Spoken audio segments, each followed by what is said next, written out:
tapi kurang tepat. Karena apa? Rasulullah mengajarkan lek mari sholat iku maca iki kok gak diwaca nek sampean. Nah ini seakan-akan kita tidak memperhatikan ajaran-ajaran dari Nabi Muhammad Shallallahu Alaihi Wasallam. Mari sholat maca wiritan jaran goyang, boleh ditolak ambil pacari. Ndak mandi wiritanmu, olahe buak wiritane sing teko Kanjeng Nabi. Ndak mandi. Nah, ini perlu kita perhatikan. Kadang kita banyak amal tapi tanpa ilmu, nggak menjaga adab, nggak menjaga akhlak kepada yang punya syariat, yaitu Rasulullah Sallallahu Alaihi Wasallam. Sahihul syariat itu hakikatan Allah, majazan Nabi Muhammad. Ini sering kita jumpai seperti itu. Bukan salah, enggak ya. Berarti nggak oleh ganjaran, dapat pahala. Sampai mari sholat, maca Quran oleh ganjaran. Maca Quran itu ibadah besar. Tapi kenapa? Ajarannya Kanjeng Nabi, lek mari ini sholat maca wiritan la ilaha illallah ila akhirih itu. Pokoknya di fasolatan itu ya, itu sudah wiritan-wiritan yang diajarkan oleh Rasulullah Sallallahu Alaihi Wasallam setelahnya sholat. Bahkan saya dipeseni oleh guru saya, bolak balik pesan, lek mari ini sholat ojo sampai ninggalno maca subhanallah 33, alhamdulillah 33, Allahu akbar 33. Iku paling cepet wiritan. Sampai kesusu katanya yang sawah, jangan tinggalkan itu. Karena itu ajaran dari Rasulullah Sallallahu Alaihi Wasallam. Engkau setelahnya kita baca wirid-wirid yang dari Rasulullah, yang biasa dibaca di masjid, di mushola itu dari Rasulullah. Di fasolatan itu wake macamnya. Lek kepingin singkat ya singkat, kepingin lengkap ya lengkap ya. Tapi jangan mendahulukan yang lain. Sama mikir kesaktian, atau kepingin sakti, toh ya. Terus ajaran teko Kanjeng Nabi nggak garai sakti. Semua yang diajarkan Rasul, yang dicontohkan oleh Rasul pasti membawa manfaat. Ini harus kita yakini. Makanya pada zaman-zaman sekarang nggak sama dengan zaman-zaman ulama-ulama dulu ya. Ulama-ulama dulu wiritan Jawa mandi ya. Wiritan Madura, Tasik Mereng, Songai Raja macam-macam ya. Itu mandi langsung mujarab. Ya karena apa? Beda dengan kita. Beliau-beliau itu sudah kenyang mengerjakan amal sunat, itu sudah kenyang. Kalau kita sunat tidak tahu ngelakoni Tasik Mereng, ya tidak bisa, tidak masuk ya. Sampai tak kayak wiritan iso ngilang, tapi tidak iso balik ya. Tak mandi walai. Apa wiritan berjalan di atas air? Tak kasih sama saya, aku jalan di laut ya. Coba. Kedelep sampean. Tidak mandi, karena apa kok nggak mandi? Karena amal kita dengan amalnya orang-orang dulu sama ulama-ulama lain ya. Jauh amalnya. Mandine ku krono sing ngekei ijazah dan juga yang mengerjakan. Makanya jangan sampai meninggalkan wirid-wirid yang dari Rasulullah Sallallahu Alaihi Wasallam. Semuanya dari Rasulullah, dari guru-guru kita juga dari Rasulullah. Tapi prioritaskan wirid-wirid yang ada waktunya dan ada tempatnya. Seperti setelah sholat, ojo kesusu wiritan liyo. Umpamane kesusu wiritan liyo tidak masalah, tapi ojo ditinggal no wiritane sing teko Kanjeng Nabi. Sampean habis sholat wiritan Tasik Mereng, ojo tidak masalah, tapi setelahnya itu jangan melupakan wiritan yang diajarkan oleh Rasulullah Sallallahu Alaihi Wasallam. Ini kadang kehidupan kita banyak yang tidak tepat ya, banyak yang tidak menjaga akhlak kepada Rasulullah Sallallahu Alaihi Wasallam. Saya katakan itu akhlak karena apa? Dek kandani yang Kanjeng Nabi kok ngeyel gitu loh, kok sih nggak gelem ngelakoni, kok ngarang-ngarang dewi gitu loh, waktune dan lain sebagainya. Bukan jelek, nggak ada wiridan jelek itu, nggak ada. Cuman nggak tepat sampean itu. Kadang ketidaktepatan kita krono nggak njogoni kita yang akhlak datang Kanjeng Nabi, itu menyebabkan tidak ada sir rahasia dari suatu wiritan itu. Ini diajarkan oleh Abdullah. Lek ngelakoni sholat sunat disikno. Sholat sing anduweni waktu koyok duha. Sholat duha disik, mari sholat duha, sholat hajat getno wis. Mari sholat hajat wis macam-macam. Sing penting disikno sholat duha kalau di waktu-waktu duha. Begitu juga di waktu-waktu sholat rawatib umpamanya. Sampean mau sholat duhur, ini disunatkan qobliyah duhur atau ba'diyah duhur. Lek qobliyah duhur tidak apa-apa, ditaruh setelahnya sholat tidak apa-apa. Kalau ba'diyah tidak boleh ditaruh sebelumnya sholat, tidak boleh.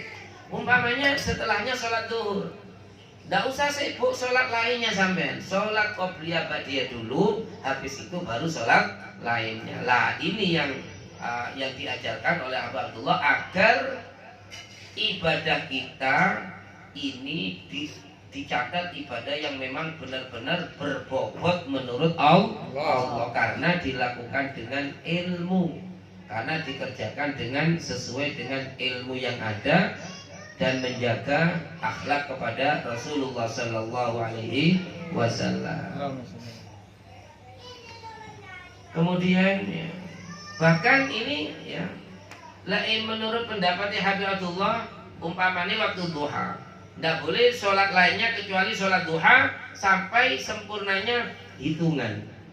Afdholi sholat duha itu 8 rakaat, paling banyaknya 12. Ada yang mengatakan 8, ada yang mengatakan 12. Berarti perbandingannya ini, kalau pikiran kita ya, kalau pikirannya kita sebagai manusia biasa, sing biasa nih di praktekno yang sehari-hari, pikiran kita sing penting podo oleh gitu. Umpamanya ono panganan dijemput titik-titik sing penting merasanya kan seperti itu. Tapi ibadah nggak seperti itu. Kalau ibadah itu ada aturannya. Umpamanya sholat duha, sampai sholat duha cuma 2 rakaat. Habis itu cek podo oleh, mari sholat duha 2 rakaat, sholat hajat 8 rakaat. Ini nggak tepat menurut ajaran Habib Abdullah. Karena apa? Karena Rasulullah memberikan contoh sudah. Lek sholat duha iku paling utama ini ping 8. Apa kok dilakoni ping 2? Apa sampean menganggap ajarannya Kanjeng Nabi tidak tepat? Lah ini akhirnya timbul pertanyaan, sehingga dari kelakuan kita, dari amal-amal kita itu ternyata tidak berbobot, koyoke akeh tapi tidak dikerjakan dengan penuh adab kepada Rasulullah Sallallahu Alaihi Wasallam. Lah aturan Nabi Abdullah duha dhisik 8 rakaat sampean.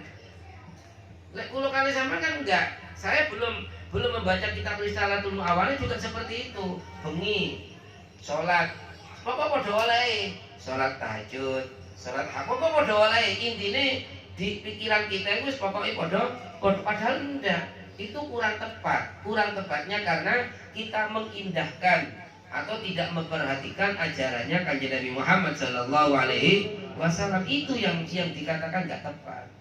Duduk salah ya, sholat kok salah, enggak, keliru itu ya. Tetap dapat pahala tapi nggak tepat ya, nggak tepat.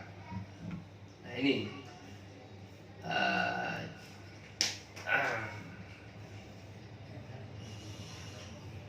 itu apa itu namanya, wiridan yang mestinya kita kerjakan.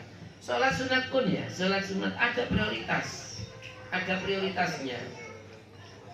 Opo sholat sunat sing kudu disino ya nanti, makanya kita ngaji, kita supaya ngerti endi ibadah yang kita harus prioritaskan. Harus ada ibadah itu ada prioritasnya, ndak moro-moro ngelakoni, ndak. Makanya ada ilmunya, semuanya ini ada ilmu. Seperti gini. Hari Arafah tanggal 9 bulan Dzulhijjah ini disunatkan puasa bagi lighairil hajj, bagi selain orang yang haji. Kalau orang haji tidak disunatkan. Karena apa? Karena ada prioritas untuk orang haji. Apa? Memperbanyak wirid-wirid, memperbanyak doa di Arafah. Nanti kalau puasa akhirnya luyu, nggak iso akeh wiritane, nggak iso akeh ndongone, nggak iso kuat, nggak iso suwi lunggone. Kan ada prioritas namanya gitu. Contohnya mana? Tak kandani cek ngerti. Hari Jumat Itu untuk orang laki-laki ada ibadah yang besar di hari Jumat. Ibadah sunat maksudnya, yaitu berangkat pagi ke masjid kalau mau Jumatan. Lebih pagi lebih baik ya. Umpamane mari subuh ndak metu-metu ke masjid, ya malah lebih baik. Tapi nggak metu-metu ternyata melungker di masjid ya ndak ya. Lah itu ya. Lah, oleh karena itu sing santri-santri wocon di kitab Lena Perjaya. Makro hukumnya memprioritaskan malam Jumat untuk ibadah sunat maksudnya. Hukumnya makro karena apa? Takut siangnya keteteran. Bengi ini digwenjot ibadah genjot malam Jumat mulai mari isak sampai subuh digenjot. Mari subuh melungker turu sampai azan kayak gudangnya masjid. Loh ini yang namanya tidak mengikuti aturan ibadah. Oleh karenanya menurut ulama-ulama ngono iku lek cara kita ya cara menurut kita Jopo upam buat tumpeng padahal ada ibadah besar. Mesti ini memprioritaskan berangkat ke masjid pagi-pagi. Kenapa digenjot ae bengi ini? Lek sampean genjot bengi, mesti ini ojo sampai koter awane, ojo sampai azan baru berangkat ke masjid. Makanya makruh kecuali bagi orang yang membiasakan setiap harinya biasa tahajud, biasa bangun malam bagus, malam Jumat malah bagus istimewa ya. Malam Jumat itu istimewa. Tapi kalau menjadikan kotere awane iki malah gak istimewa. Padha karo dikei tumpeng ambek Kanjeng Nabi iki takei lahan ibadah dibuat yang sampean ngarang dewe njupuk upoe kan rugi ini namanya. Nah seperti itu ibadah itu juga ada prioritas, ada yang mana kita dahulukan, ada yang tidak. Kalau nggak seperti itu ya nggak masalah, tapi nggak pas ya, tidak sesuai, tidak dengan penuh adab kepada Rasulullah Shallallahu Alaihi Wasallam. Ini ilmu ya, makanya apa itu namanya kita perhatikan betul. Nanti kita belajar prioritas ibadah, termasuk sholat sunat. Sholat sunat itu sing diprioritasnya sholat sing nggak tahu ditinggalno Kanjeng Nabi. Sholat yang tidak pernah ditinggalkan Rasul itu didahulukan, harus didahulukan. Malah menurut Kanjeng Nabi wajib. Apa itu? Sholat witir. Menurut Kanjeng Nabi wajib, umatnya nggak wajib, sunat. Itu mestinya. Kalau kita kadang nggak, yang ingat hanya tahajud, kok witiri kotel. Nah ini jangan ya. Makanya para sahabat itu ada sahabat Abu Bakar, ini tahajudnya setelahnya sholat witirnya setelah sholat Isya. Tapi Sayyidina Umar enggak, witirnya tengah malam tidur dulu baru witir. Tapi Sayyidina Abu Bakar enggak, belum tidur witir dulu. Karena apa? Saking pentingnya witir, wedi ketinggalan sholat witir. Kita sebagai umatnya Kanjeng Nabi niru sahabat sing dia enggak apa-apa. Khawatir ketiduran habis sholat Isya langsung witir. Ternyata nanti bangun ya enggak masalah. Bangun tinggal sholat tahajud.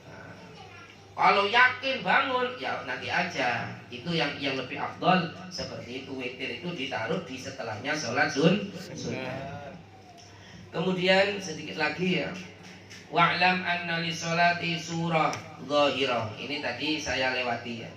Wa'lam anna li sholati suratan zahiratan wa haqiqatan batinatan. Nggak perlu banyak-banyak ya, biar nggak bosan. Semoga manfaat. Amin. Semoga bisa istiqomah. Amin. Semoga mendapatkan barokahnya ilmu, barokahnya sholawat dan surah. Amin ya rabbal alamin. Ihdinas siratal mustaqim. Assalamualaikum warahmatullahi wabarakatuh.